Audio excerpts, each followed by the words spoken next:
This civilization should not have existed. No great rivers, no fertile plains, and yet it thrived for centuries. Southern Arabia, modern-day Yemen, was not meant to support a powerful state. At least, that's what history tells us, but history left something out. For a long time, ancient Arabia was described as empty, primitive, and isolated. A land of nomads, not engineers, survival, not planning. This image shaped textbooks, documentaries, and popular belief, but it is wrong, because long before Rome expanded, before Europe built aqueducts, a civilization in Yemen was solving a problem most societies never faced: how to build a state without rivers. Yemen has no permanent river system. Rainfall is unpredictable. Floods arrive suddenly, violently, and then disappear. This environment does not forgive mistakes. And yet, instead of abandoning the land, ancient Yemen adapted to it. That decision changed everything. This is the story of the Sabaeans, the engineers of the desert, and their masterpiece, the Great Dam of Marib. A structure so legendary, it was mentioned in the Quran, a feat of engineering so advanced, it transformed a barren landscape into a garden, a place they called Arabia Felix, or Fortunate Arabia. How did they do it? And what can their lost world teach us today? Let's find out. To understand the genius of ancient Yemen, we have to forget everything we think we know about early civilizations. Most great empires grew up on the banks of rivers. Egypt had the Nile, Mesopotamia had the Tigris and Euphrates, and the Indus Valley had the Indus. These rivers provided a predictable, reliable source of water for agriculture. They were the lifeblood of society, but in the highlands of Yemen, there was no lifeblood. Just rock, sand, and the occasional, terrifying flash flood. The challenge wasn't a lack of water, but a lack of control. When the rains did come, they came all at once, rushing down the mountains in powerful torrents called wadis. This water was too fast, too destructive to be used directly. It would wash away crops, erode the soil, and vanish into the desert sands within hours. Any society wanting to settle here had to solve this puzzle. How do you tame a flood? The answer the Sabaeans came up with was not just clever, it was revolutionary. Instead of trying to stop the water, they decided to guide it. Instead of building on a riverbank, they built directly in the path of the flood. Around the 8th century BC, they began constructing the Great Dam of Marib. Now, when you hear the word dam, you might picture something like the Hoover Dam, a massive concrete wall blocking a river to create a huge lake. But that's not what the Marib Dam was. It was far more sophisticated. The dam was an enormous earthwork structure, about 680 meters long, anchored to rock outcrops on either side of the Wadi Ad Hanna. Its purpose wasn't to hold back the water in a single reservoir.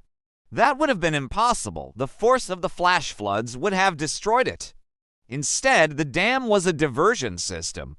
Its primary job was to slow the torrent of water, to take its destructive energy and calm it down. As the floodwaters hit the dam, they spread out and slowed, dropping the rich, fertile silt they carried from the mountains.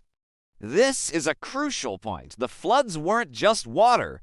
They were liquid fertilizer. The dam was designed to capture this gift. From the main structure, a complex network of sluice gates and canals channeled the now slower, silt-rich water to fields on both sides of the wadi.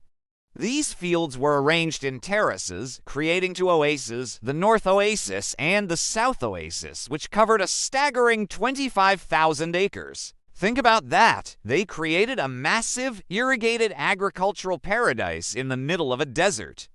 This wasn't just farming, it was hydraulic engineering on a scale that was unmatched anywhere in the ancient world at the time.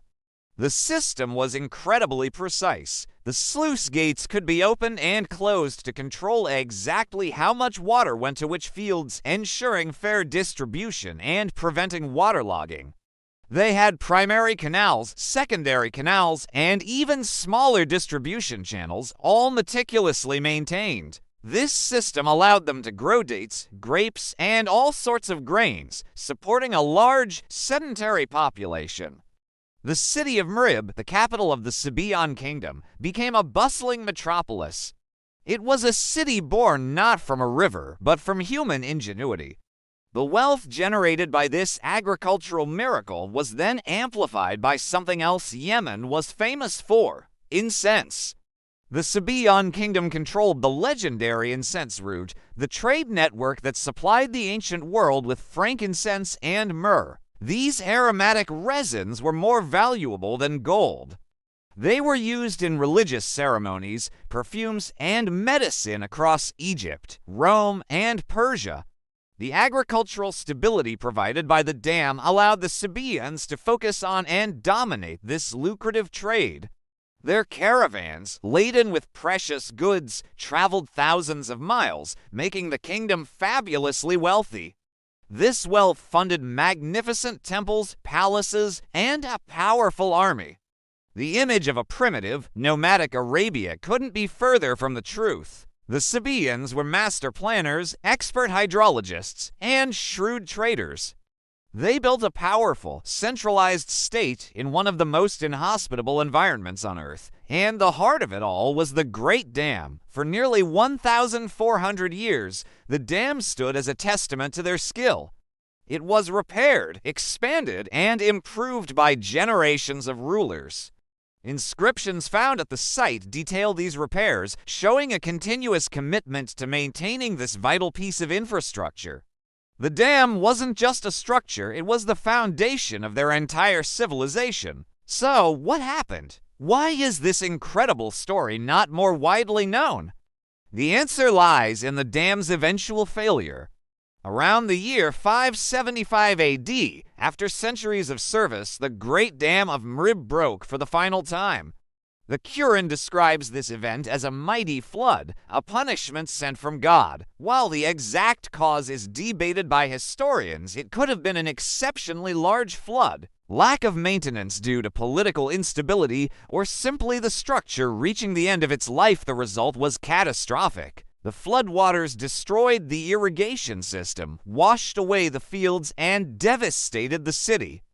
The two gardens, the north and south oases that had flourished for over 1,000 years, were gone. The agricultural basis of the state was wiped out. Without it, the population could no longer be supported. People began to migrate away from Mrib, spreading across the Arabian Peninsula. The failure of the dam marked the end of an era. The center of power in Arabia shifted north, and the legacy of the Sabaean engineers slowly faded into legend. For centuries, the story of the Great Dam was considered by many Western historians to be just that, a myth, a religious parable. The idea that such a sophisticated structure could exist in ancient Arabia seemed impossible. It was only in the 19th and 20th centuries that explorers and archaeologists rediscovered the ruins. They found the massive sluices, the remnants of the earthen dam, and the inscriptions that told its history. The myth was real. The scale of the achievement was finally confirmed. The story of the Mrib Dam completely overturns the old narrative of ancient Arabia. It shows us a society that wasn't just surviving in a harsh environment, but mastering it. They didn't have a Nile, so they built one. They turned a destructive force of nature into a source of life and prosperity. This is a story about resilience, innovation, and the incredible capacity of human beings to adapt and create. The lesson from ancient Yemen is more relevant today than ever. As we face our own environmental challenges, from water scarcity to climate change, the Sabaeans remind us that our environment doesn't have to dictate our destiny. With ingenuity, long-term planning, and a deep understanding of our natural world, we can overcome immense obstacles. They show us that the most powerful resource isn't a river or a mine, but the human mind. The lost civilization of Yemen wasn't built on a foundation of fertile soil, but on a foundation of brilliant ideas. And that is a legacy that will never be washed away. Thank you so much for watching. If you found this story as fascinating as I did, please hit that like button and subscribe for more journeys into our incredible past. Let me know in the comments what other lost civilizations you'd like to explore. Until next time, stay curious.